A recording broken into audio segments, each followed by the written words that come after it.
Welcome back to New York City, everybody. I'm Coach Todd. This is Coach Sara, and we're here at Sara Fitness, and we're bringing you another mobility video. Today's focus is going to be prepping for squatting. So this is going to be a little different than we did the last time. This time we are going to explain the movement. Coach Sara is going to explain it, and then we're going to set a clock, and then we're going to do it for a period of time. I'm going to be doing it, and then the expectation is that you go ahead and do it with me, and then Coach Sara is going to be coaching us through it, kind of talking about what we're feeling, maybe what we're not feeling, and just some other pointers and cues like that. Does that sound right? Yes. So we're going to just hop right into it. The show is yours. So we're actually going to start with your ankles, which I think get ignored pretty frequently when we do squats. I think everybody focuses on the hips. But if you don't have good ankle mobility, meaning you can't let your knee track forward, then when you do a squat, instead of it looking like this, it's going to start to look more like a hinging movement. So we need to be able to get that knee to track forward over the second and the third toe. So I'm going to have Todd set his foot up on a box. If you're doing this at home, you can use a chair, a couch, or bed. So he's going to put his foot up on that. He's going to square up his hips. So you want to make sure those are pointed straight forward. And then he's going to put his hands in front of his foot. And he's going to shift forward as far as he can before he feels his heel lift up off of the ground. And then he's going to shift back out of it. So you are going to do this with Todd. We're going to do 1 minute on each leg. So set yourselves up. Does it matter the box height? We have 20 inches for me. This is 20 inches. That works for Todd. He's right at about 90 degrees at the hip. So that's ideal. But even if we had this at 16 inches or 24 inches, you'd probably be okay. Perfect. So you don't have to get too exact with that. Great. Great. So his hips are squared up. Hands are in front of his foot, and we are. This is important. This is important instead of just doing it standing up. It gives a little bit of weight here, so you can actually kind of load it and push the knee forward a little bit more. Got it. Yep. Okay. And here we go. 3, 2, 1. Get started. So we're shifting in and out for 1 minute. There are other fancy variations that you can do with this with a band, but we're trying to give you something that you can do at home. Todd's also doing this barefoot, so he can kind of feel the whole contact with his foot, making sure that he's not lifting anything up. As you're doing this, you can also focus on trying to keep your toes relaxed. Common tendency is to start gripping in the toes either down, or you might start to feel them pull up a little bit. We want to stay pretty relaxed through the whole foot. And he's doing a really good job of having that knee track right over the second and the third toe. You want to make sure as you're doing this that you're not letting the knee collapse in or go out to the side. 10 more seconds.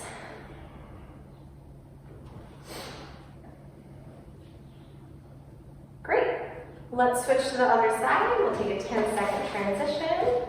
Todd's going to put his foot up there, make sure those hips are squared up. And 3, 2, 1, go. We're doing the other side. Good. And you can almost think about turning your hips towards your knee just a little bit. That's it. Yep. Yeah, this side is, my hips aren't as loose. I can feel it a lot. It's a lot more of a strain at the moment on the hips and the ankle, but that'll come around. And if that's the case, you can also lower the height of the box for that if you're feeling too much in the hips. You can also, if you have limited calf or hamstring mobility, you can bend that back knee a little bit and even let that heel lift up for the leg that's on the ground as needed. Good. Make sure that foot point stays pointed straight forward. Yes, and not turning out to the side. Good. And we're going for 10 more seconds. And 1 more. Good. And rest. Good. Great. Okay.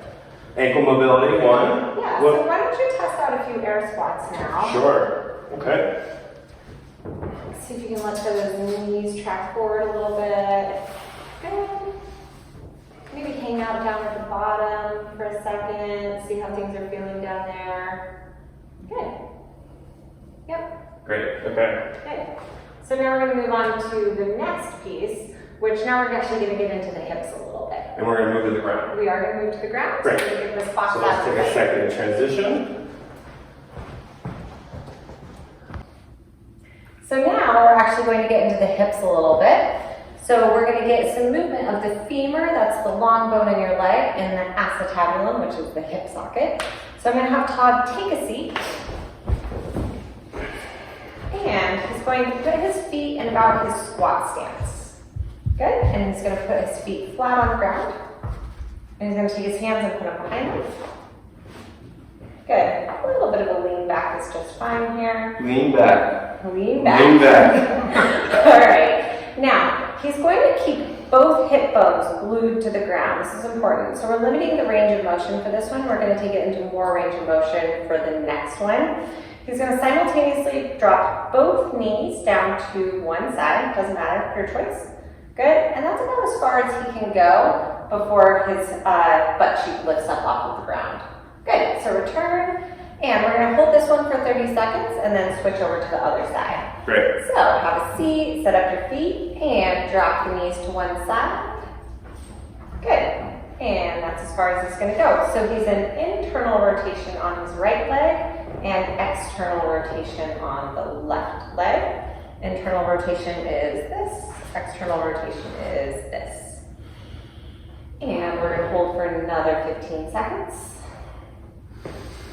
So you should probably, for this one, I usually feel some weird stretching in my hip on that right side. And hold for another 5. And go ahead and return to center. And now you're going to drop it over to the right side. Still focusing on keeping both hip bones glued to the ground. So those are going to be your sits bones. Good. And it looks like Todd has a little bit less range of motion on this side. It's actually pretty normal. Most people will have less internal rotation on the left side than the right side. Maybe a little bit limited there. Good. And another 5 seconds. 3, 2, 1. Go ahead and return.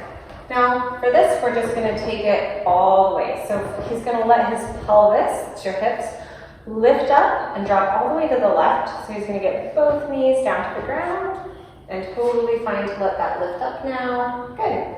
So we're going to hold it for 30 seconds. Good. How does that feel, Todd? It feels good. I'm actually pretty excited. I don't know if I told you this. The last time we did a mobility video, 2 days later, I was still feeling my hips open. I'm like, man, my hips still feel good. And then I was like, I should go back. I should go back and do that video again. So I'm actually really excited to see how this feels at the end. And go ahead and return. And let's go to the other side. Yep, so you can let your hips lift. And you are trying to keep your ribs pointed straight forward for this. Sometimes the tendency will be to let your ribs rotate with your pelvis. You do want to let those move separately from each other. Good. Yep. And again, it looks like it's a little more challenging to get the knee down on this side. Yeah, it's a lot more pulling through my side, through the ribs. Mm-hmm. That's going to be, most people have a left-facing pelvis. And if that's the case, then when we take our pelvis into right-facing, which is the position Todd's in right now, you're definitely going to feel a little bit more restricted. Good. And now we're going to hold for another 5 seconds. And gently come out of that. There. Sweating. Are you? All right. Maybe you should do these more often. I guess so. All right. So Todd's going to go ahead and come to standing. And now we're going to do an actual squat. Yep. So go ahead and get into your squat stance. Good. And Todd's going to go all the way down to the bottom of his squat. We're not going to worry about keeping the back flat here. We're not loading it. He's going to take his elbows right between his knees. He's going to go palm to palm. And now this is important. He's going to keep his big toes glued to the ground. And he's going to press into his knees and let those open up. Good. And then relax. Good. So we're going to hold this for 30 seconds. So go ahead and step into your squat stance. Go all the way down to the bottom. Take those elbows to the insides of your knees. And gently press those knees out. Good. Now, make sure those big toes are glued to the ground.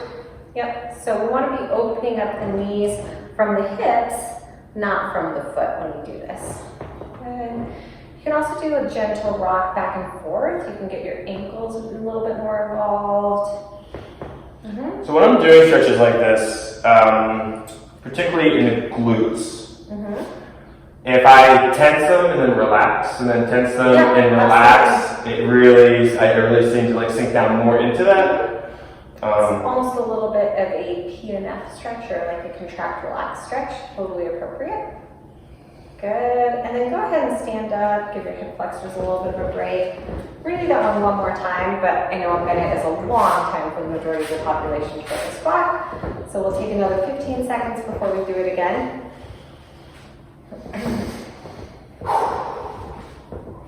Good. And again, down to the bottom of your squat. Yep. Big toes down, press the knees out. Good. Yeah, and if you want, go ahead and contract your glutes. Hold, 5, 4, 3, 2, 1. Let it go and see if you can sink down a little bit lower. Yeah. Yeah, that always helps me. And let's do that one more time. Contract the glutes, squeeze, 5, 4, 3, 2, 1. Relax, let it go. And you can see them sinking down a little bit further, a little bit more range of motion. And go ahead and come to standing.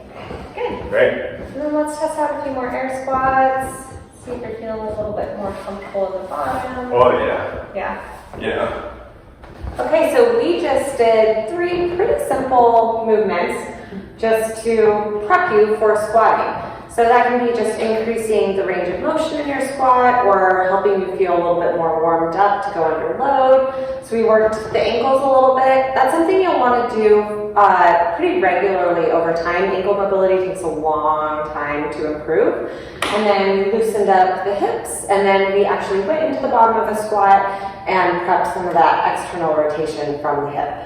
So really simple things you can do on your own. Took us 10 minutes to get through. Super fast with very noticeable results from that. So thank you for that. Coach Sara has classes here in Chelsea. Every day there's classes. There's mobility classes that you can come sign up for as well if you're in New York City. So just go down in the description. You can find all of her information. You also will find all of our information. You can find our website, our Instagram, links to things like our private training in New York, our classes in New York, workout gear that we have, all that fun stuff. If you like this video, please like the video and then go ahead and subscribe to the channel. We'll be coming out with new ones, hopefully every week or every couple weeks. So you liking and subscribing, it's a very small effort on your part and it really makes a big difference for us. So we really appreciate that. With it being said, I'm Coach Todd. I'm Coach Sara. Brooklyn's hiding in the corner. We'll have her next time. We'll see you again soon. Peace.